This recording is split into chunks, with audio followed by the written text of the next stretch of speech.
नमस्कार. महा 83 daily news आपल्या सर्वांचे हार्दिक स्वागत. महाराष्ट्रामध्ये धोकादायक इमारतीचा जो स्ट्रक्चर ऑडिट आहे तो अजूनपर्यंत प्रलंबित आहे महाराष्ट्र शासनाकडे. आणि आपण पाहू शकता, आपण आहोत ठाणे महानगरपालिकेच्या हद्दीमध्ये.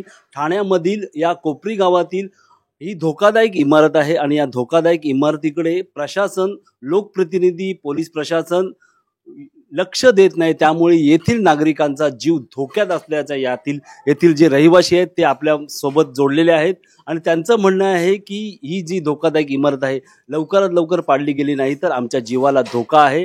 आणि आपल्या सोबत येथील कोपरी गावातील जे नागरिक आहेत ते आपल्या बरोबर जोडलेले आहेत. नमस्कार दादा. नमस्कार. काय सांगाल, ही धोकादायक इमारत आहे काय? यमुनाबाई मोतीराम पाटलांचं घर आहे आणि ते बरं आता तिथे कोण राहत पण नाही आणि ते आता एकदम धोकादायक आहे. आणि जरा सुद्धा इथं आवाज झाला, माणसाचा पाऊल जरी पडलं तरी धडधड माती नाही तर ते सिमेंट पडतोय, अशी परिस्थिती आहे. आणि ही इमारत आमच्या शेजारीच आहे आणि इथनं हा रहदारीचा रस्ता आहे. याच्या बाजूने सगळे लोक इकडनं, गावात लोक इकडनं जातात. अशा वेळेस जर काय झालं आणि लहान मुलं इथे खेळत असतात तर त्यांच्या जीविताला जर झालं त्याला जबाबदार कोण? आणि आतापर्यंत आम्ही सगळ्याकडे तक्रार केली. जे लोकप्रतिनिधी आले, महानगरपालिकेचे अधिकारी आले, त्यांनी सुद्धा पाहिले आणि दोघे जण एकमेकावर ढकलतात का त्यांनी ते पाडावं आणि महानगरपालिका त्यांनी पाडलं पाहिजे. महानगरपालिका तुम्ही पाडून घ्या, ते पाडायला तयार नाही. त्यामुळे आम्ही आज जीव मुठीत ठेवून इथे सगळे रहिवासी जीव मुठीत जगत आहोत. आणि याच्या पुढे काय जर घडलं तर त्याला लोकप्रतिनिधी बरोबर महानगरपालिकेपासून जबाबदार राहिली याची त्यांनी नोंद घ्यावी. धन्यवाद. आपल्यासोबत काही महिला आहेत इथे जे रहिवासी आहेत त्यांच्याकडनं आपण जाणून घेऊया. ताई, काय सांगाल, कशा पद्धतीने तुम्ही इथला प्रवास करत आहात? गेले 3 वर्ष झाला आम्ही कंप्लेंट करतोय आणि नोटीस महानगरपालिका जो तो येऊन चिटकून जातो. पाऊस आला की सगळं पडतं आणि बऱ्याच वेळा मुलं वाचलेली आहेत. पण आता गणपतीच्या कारणाने आम्ही सगळं हे साफसफाई करून घेतलेली आहे, नाहीतर हे सगळं पडत होतं. आणि काहीच नव्हतं, कौलं वगैरे होती, त्यांनी टेम्पररी पत्रे लावून घेतले पण पाडायचं काहीच त्या लोकांनी घेतलंच नाही.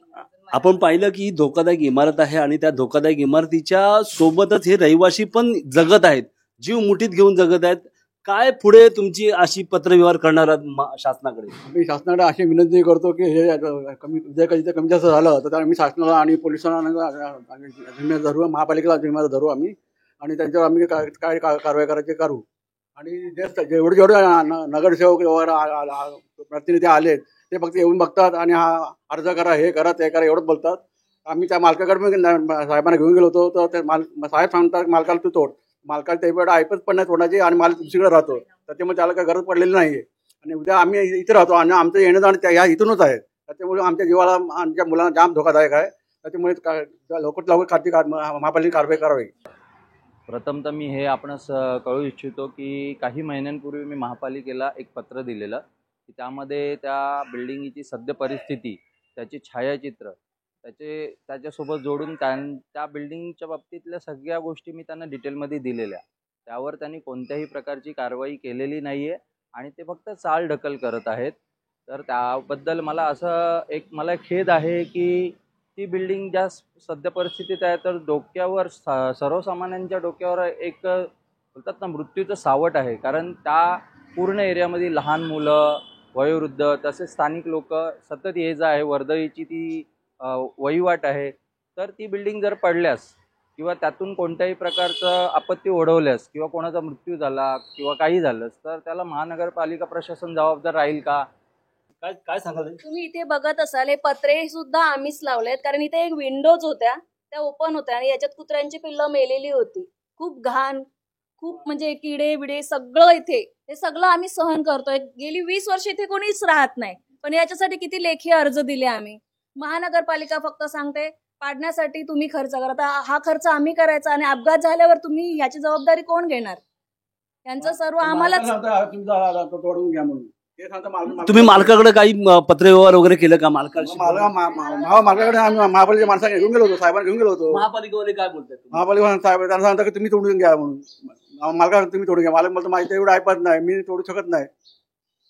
आपण पाहिलं की ह्या धोकादायक इमारतीच्या खाली हे संपूर्ण रहिवासी जगत आहेत. खेळत राहत आहेत, इथनं प्रवास करत आहेत. ह्यांच्या जर जीवितहानीला जर काही प्रॉब्लेम झाला तर याला जबाबदार कोण? येथील रहिवासी महापालिकेकडे, पोलीस प्रशासनाकडे दाद मागत आहेत की ही लवकरात लवकर जी धोकादायक इमारत आहे ती तोडावी. आम्ही प्रशासनाला विनंती करतो की यांच्याकडे या लवकरात लवकर लक्ष द्यावे. ताई काय सांगाल? आमची लहान लहान मुलं आहेत, मुलाबाळांनी भरलेलं घर आहे आणि इथूनच जाण्याचा रस्ता आहे. स्कूलला असो, भाजी मार्केट, सर्व काही एंट्री इथूनच आहे. आणि दरवेळेला आम्हाला पावसाळ्यामध्ये ना मुलांची खूप भीती वाटते. जवळून पण जायला आम्ही त्यांना मनाई करतो. मग आम्ही जायचं कुठून? या सर्व रहिवासी जीव मुठीत घेऊन या परिसरातून प्रवास करत आहेत. आम्हाला आमच्या या महा 83 डेली न्यूजकडे एवढीच अपेक्षा आहे की प्रशासनाकडे याकडे लवकरात लवकर लक्ष द्यावे. महा 83 डेली न्यूजसाठी समीर मार्कंडे, ठाणे. धन्यवाद.